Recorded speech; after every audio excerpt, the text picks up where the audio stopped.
we're going to have a look at the three examples that I gave you. So we've got 5x squared minus 45. When you're trying to factorise anything, you should always try and see if there's a common factor first, whether that's a number or a letter.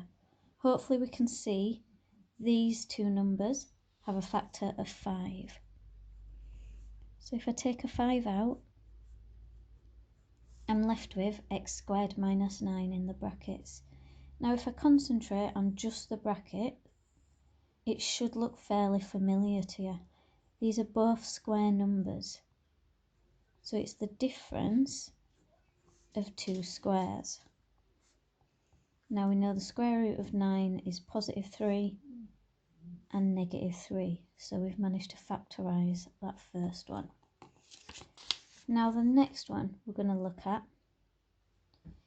is one that's in the form where the coefficient of x squared is greater than 1. That means the number in front of the x squared. These are the ones that we seem to struggle with the most. So we just need to try and remember what to do. So we do 6 times 3 to get 18. And we have to list the factors of 18. So we've got 1 and 18, 2 and 9, 3 and 6, and that's it. After we've done this, I like to focus on the symbol in front of the number that's on its own.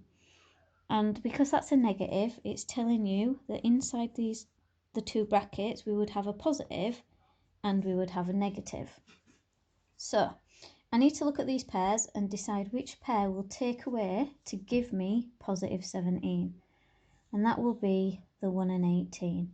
So I'm interested in 18 take away 1 to get positive 17. So I'm going to rewrite plus 17x and I'm going to write it as plus 18x minus 1x because that's what will give me my plus 17x. The 6x squared is still there and the minus 3 is still there.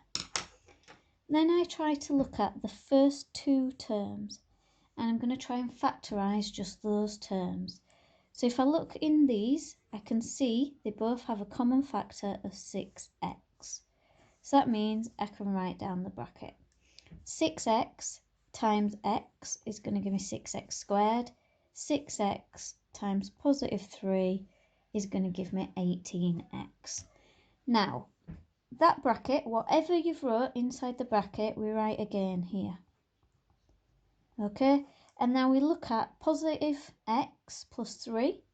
I need to times it by something that will give me this.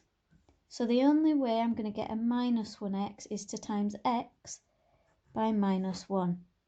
Double check it works. Does minus 1 times 3 give you negative 3?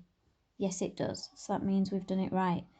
So my first bracket is what's left, 6x minus 1, so the bits that are not in brackets. And then the other bracket is what we have. So we've managed to factorise this quadratic into two brackets. Now, I want to let you have a look at the next one that we're going to do, okay? Just want to show you, it's a quadratic, but it's got 4 separate terms. So it's a little bit like this one we've just done, okay? So I'm going to look at this line, and remember what I did was I looked at the first two terms and I tried to find a factor. So I'm going to use the same process. So I look at the first two terms. I need to try and find a factor. At the moment, I can only see x is a common factor. So x times 2x will give me 2x squared.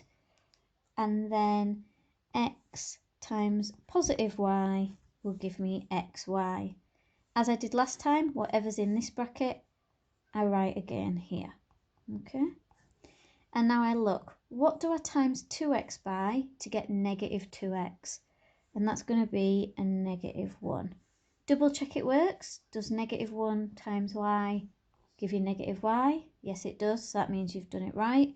So like last time, these numbers that are left without being in a bracket, we pop in a bracket there. And then the bracket that I've had to write down twice goes here. So I've managed to factorise that quadratic as well. So have a go at those questions that are on the worksheet next.